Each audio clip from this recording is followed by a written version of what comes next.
Welcome to our comprehensive guide on Change Your Windows 10 lock screen.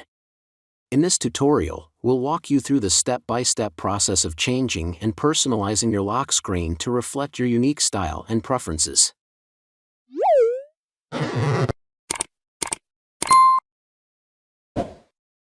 Open Settings.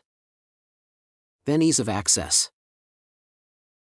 In Display, go to Personalize your background.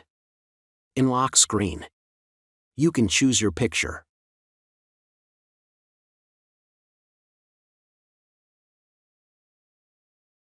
Or you can add a new picture.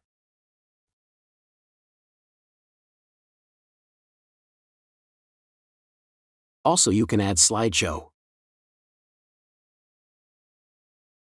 Following these steps should allow you to easily change your Windows 10 lock screen to your preferred image or setting. I hope this helps. Let me know if you have any other questions.